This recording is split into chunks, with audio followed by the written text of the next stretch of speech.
ಬೆಳಗಾವಿ ಜಿಲ್ಲೆದಾಗ ಕಾಗವಾಡ ಮತಕ್ಷೇತ್ರಕ್ಕೆ ಹೊಂಟನ ಸಮೀಕ್ಷೆ ಮುಖಾಂತರ ಕಾಗವಾಡ ಮತಕ್ಷೇತ್ರದಿಂದ ಹ್ಯಾಟ್ರಿಕ್ ಶಾಸಕ ಆಗಕ್ಕೆ ಹೊಂಟಾರ ಶ್ರೀಮಂತ ಪಾಟೀಲ್ ಹೆಸರು ಕೇಳಿದ ತಕ್ಷಣ ತಾತ್ಯ ಅಂತಾರ ಇಡೀ ಕಾಗವಾಡ ಮತಕ್ಷೇತ್ರದ ಪ್ರತಿ ಓಣಿಯಲ್ಲಿಯೂ ಸಹಿತ ಅಭಿವೃದ್ಧಿಯ ಹರಿಕಾರ ಯಾರ್ದು ಕೆಲಸ ಬಿಡಲಿಲ್ಲ, ಎಲ್ಲ ಸಮುದಾಯದವ್ರದ ಕೆಲಸ ಸಹಿತ ಮಾಡಿ ಇವತ್ತು ಹ್ಯಾಟ್ರಿಕ್ ಶಾಸಕನಾಗಿ ಅಜಾತಶತ್ರು ಶ್ರೀಮಂತ ಪಾಟೀಲ್ ಭಾರತೀಯ ಜನತಾ ಪಕ್ಷದಿಂದ ನೇರವಾಗಿ ವಿಧಾನಸಭಾಕ್ಕೆ ಪ್ರವೇಶ ಮಾಡೋ ಸಲುವಾಗಿ ಹೊಂಟಾರ ಅಂದಮೇಲೆ ಇನ್ನು ಯಾರು ಏನು ಮಾಡೋಕ್ಕೆ ಬರೋದಿಲ್ಲಲ್ರಿ.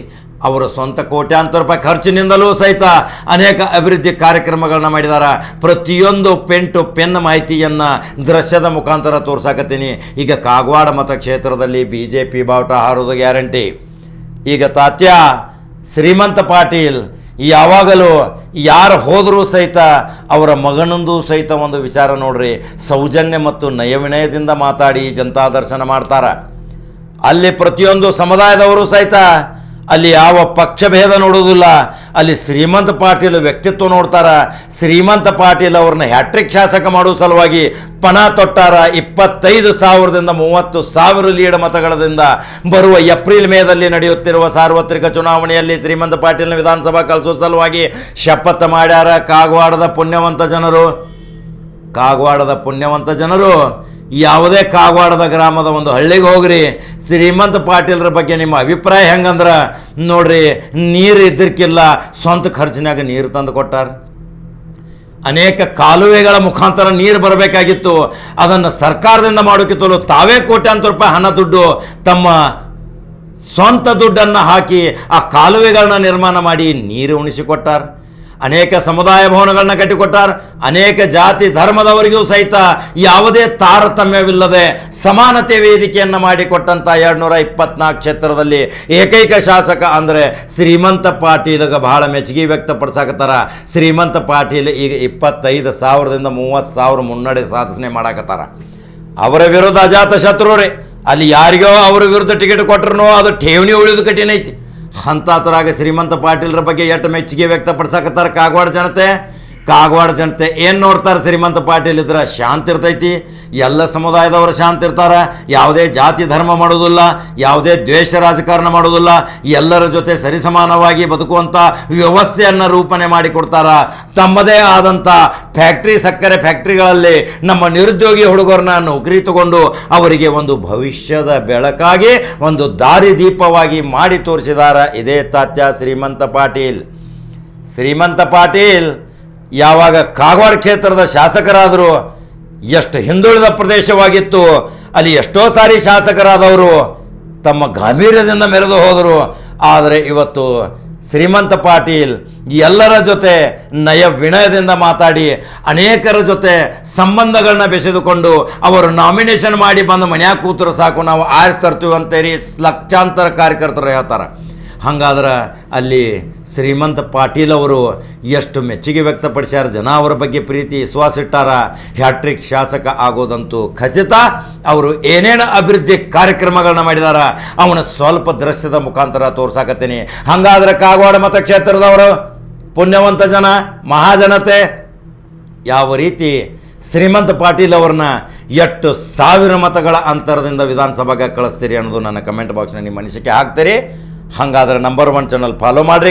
ಕಣ್ ಸುದ್ದಿ ಮತ್ತು ಒಂದು ಸಂಪೂರ್ಣ ವಿವರವಾದ 3ನೇ ವಿಡಿಯೋದೊಂದಿಗೆ ಬರ್ತೀನಿ. ಇದೇ ಶ್ರೀಮಂತ್ ಪಾಟೀಲ್ ಅವರದ ಸವಿಸ್ತಾರವಾದ ಮಾಹಿತಿಯೊಂದಿಗೆ ಬರ್ತೀನಿ. ನಮಸ್ಕಾರ. तात्या का नाम चाचा ले रहे एक बीज जो है, एक बीज दाना जो है जमीन में जब डालते जाता है वो अपने आप को मिटाता है, फिर उसके अंदर से फिर कोंपले उठ करके जो लहलहाता है सब फिर देखना शुरू करते हैं. तो तात्या ने अपनी जिंदगी जनता के भला बहबूदी के लिए, उनके काम के लिए अपनी कुर्बानी दी है उन्होंने. और आज सब तरफ तात्या का नाम मशहूर है, नाम दे दिया जा रहा है. ಅವ್ರ ತತ್ವ ಏನಿತ್ತು ನಾವು ಬಹಳಷ್ಟು ಪ್ರಮಾಣದಲ್ಲಿ ಎಲ್ಲ ಅವರು ಓದಿ ಅಭ್ಯಾಸ ಮಾಡಿದ್ರು. ಅವ್ರದ್ದು ಒಂದೇ ಒಂದು ವಿಚಾರ ಇತ್ತು, ನಮ್ಮಲ್ಲಿ ಜಾತಿ ವಿರಹಿತ ಸಮಾಜ ತಯಾರಾಗಬೇಕು, ಮಾನವ ಜಾತಿ ಒಂದೇ ಒಂದಿರಬೇಕು. ಈ ಎಲ್ಲ ಜಾತಿ ವಿರಹಿತ ಅಂದ್ರ ಈ ಜಾತಿ ಆ ಜಾತಿ ಅಟ್ಟ ಪಗಡ ಜಾತಿಯಾಗಿ ನಮ್ಮ ದೇಶ ನಮ್ಮ ಸಮಾಜ ಎಲ್ಲ ಹೊಲಸಾಗೈತಿ. ಈ ಹೊಲ ಸ್ವಚ್ಛ ಆಗ್ಬೇಕಾದ್ರ ಜಾತಿ ರಹಿತ ಸಮಾಜ ಆದ್ರೆ ಶಕ್ತಿ ಐತಿ. ಅದಕ್ಕೆ ಅವರು ತಮ್ಮ ಪ್ರಾಣ ತಗೊಂಡು ಕೆಲಸ ಮಾಡ್ಯಾರು, ಒಂದು ದೊಡ್ಡ ಸಾಮಾಜಿಕ ಕ್ರಾಂತಿ ಮಾಡ್ಯಾರು. ಮತ್ತು ನಾವು ಕೂಡ ಆ ಹಾದಿ ಮ್ಯಾಗ ಹೋದ್ರನ್ನ ಅವ್ರ ವಿಚಾರ ನಾವು ಅಳವಡಿಸಿದ್ರನ್ನ ನಾವು ಖರೆ ಇವತ್ತು ಜಗಜ್ಯೋತಿ ಬಸವೇಶ್ವರ ಅವ್ರ ಜೈ ಜಯಕಾರ ಮಾಡಿದ್ರ ಆ ವಿಚಾರಲಿ ಹೋದ್ರನ್ನ ಅದಕ್ಕೆ ಸಾರ್ಥಕ ಆಗುತ್ತೆ. ಬರೇ ಬಾಯಿಲಿ ಅಂದ್ ಉಪಯೋಗ ಇಲ್ಲ. ಈಗ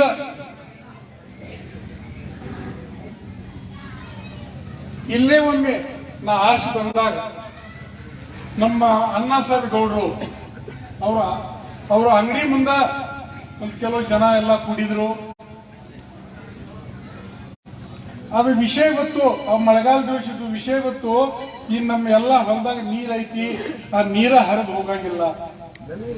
ಅದಕ್ಕೆ ಅಣ್ಣಾಸಾಹೇಬ್ ಗೌಡ್ರು ಏನಂದ್ರು, ಶ್ರೀಮಂತ್ ಪಾಟೀಲ್ರ ನೀವು ಯಾವುದೇ ಒಂದು ಸ್ಕೀಮ್ದಾಗ ಈ ನಮ್ಮ ಡ್ರೈನೇಜ್ ಹಾಕಿ ತೆಗೆದು ಕೊಟ್ರ ಬಹಳ ದೊಡ್ಡ ಪ್ರಮಾಣದಾಗ ನಮ್ಮ ಊರ್ ಮೇಲೆ ಉಪಕಾರ ಆಗ್ತೈತಿ. ನೀವು ಯಾವುದೇ ಒಂದು ಗೌರ್ಮೆಂಟ್ ಸ್ಕೀಮ್ದಾಗ ದೌಡ್ ಹಾಕಿಬಿಡ್ರಿ ಅಂದಾಗ ನಾ ಅಲ್ಲೇ ಅವ್ರಿಗೆ ಹೇಳ್ಬಿಟ್ನಿ, ಗೌಡ್ರ ಗೌರ್ಮೆಂಟ್ ಸ್ಕೀಮ್ ತಗೊಂಡ್ ಬರುದಾದ್ರೆ ಇವತ್ತು ಮಾತಾಡಿದ್ರ ಈ ಪೀರಿಯಡ್ ಮುಗಿದ್ರೆ ಬಿ ಬರಂಗಿಲ್ಲ. ನಾವು ಹೇಳಿ ಹೋದ್ರ ಸುಳ್ಳಾಗ್ತೈತಿ. ಆ ರೀತಿ ಏನ್ ಬೇಡ.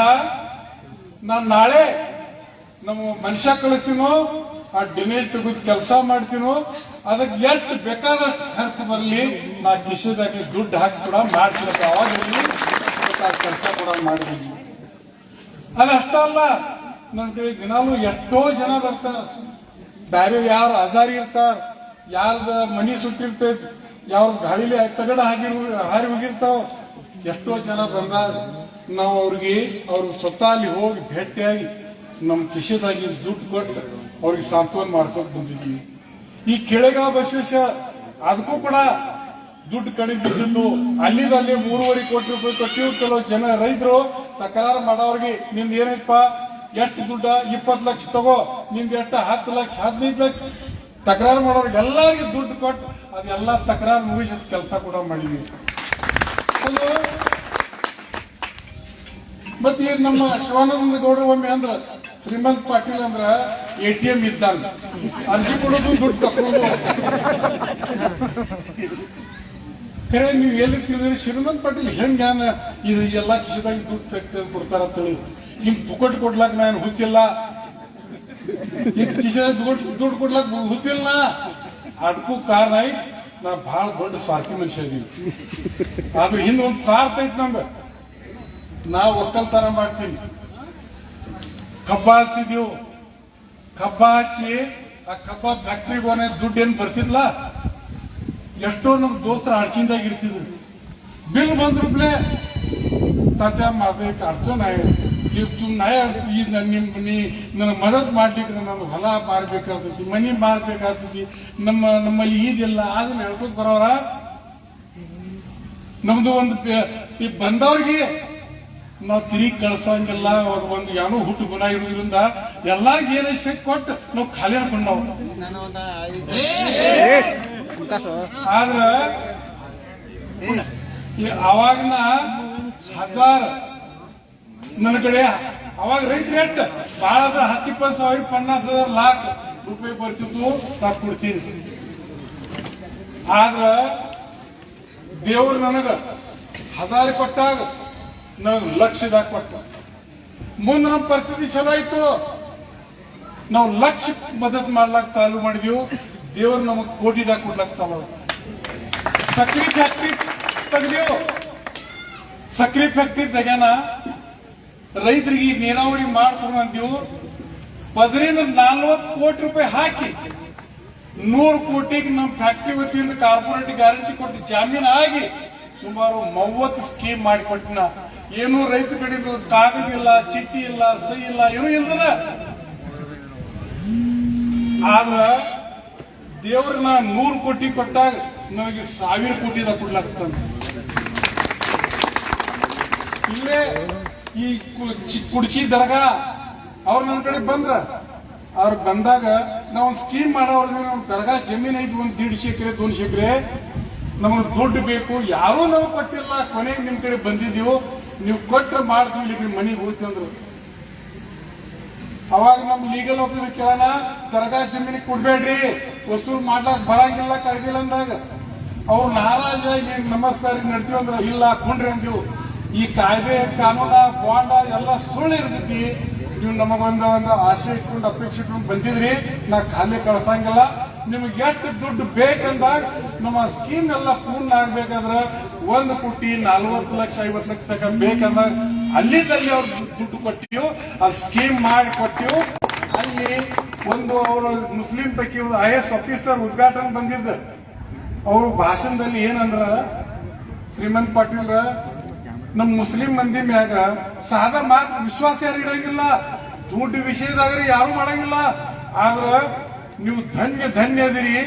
1 ಕೋಟಿ 36 ಲಕ್ಷ ಇವರಿಗೆ ಏನೂ ಇಲ್ಲ ಕೊಟ್ಟಿದ್ರಿ ಅಂದ್ರ ಖರೇನ ಇವತ್ತನ ಆಗದಿ ಆ ದೇವ್ರ ಸ್ಮರಿಸಿ ಹೇಳ್ತೀನೋ, ಮುಂದಿನ ದಿನಮಾನದಲ್ಲಿ ನೀವೇನ್ 1 ಕೋಟಿ 1.5 ಕೋಟಿ ಕೊಟ್ಟಿದ್ರಲ್ಲ, ಇದು 100 ಪಟ್ಟು 1000 ಪಟ್ಟಲೆ ನಿಮಗೆ ದೇವ್ರು ಕೊಡ್ತಾನೋ. ನಮಗೆ ಅಲ್ಲ ಕೊಟ್ಟ